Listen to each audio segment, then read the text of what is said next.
والتسديده كانت سهله في الكره الماضيه. الضغط المتوقع، بدايه المحاوله من مالكوم في الكره الماضيه والكره خطيره ولكنها تذهب وتعود. فريق طبعا كما كان يطلق عليه نادي الضائي. كان من دوسري خطيره في هذا المكان، فرصه ابعاد في الكرة الماضية العرضية جميلة. هذا لودي، هذه عالية خطيرة الكرة الماضية. وأول سجل أحد هدفي الفوز للهلال اليوم، يسجل الهدف الهلالي الأول.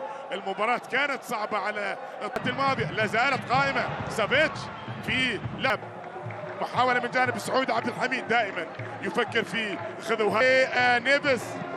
الله، حلوة الله على الحركة. ايضا تعود للهلال عن طريق مالكوم، مهاري بالقدم اليسرى لكن يفقدها من امام برنار او عفوا من امام 20 سنه كان يلعب في كرواتيا مع نادي جادران الكرواتي.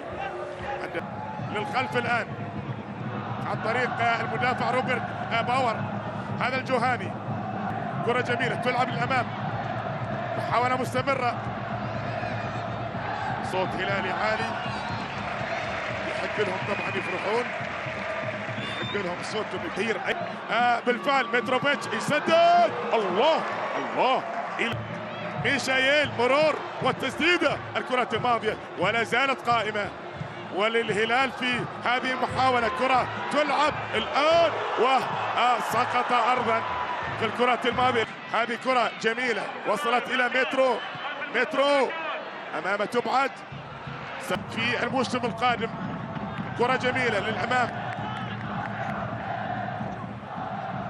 وبعد ذلك وقبل ذلك 31 دخوله بالمناسبة في الشوط الثاني. جمال باجندوح للأمانة على مستوى الجهد البدني يقدم، اللي هو الأخدود. مباراة أيضا في ملعبه في حائل، إذا فاز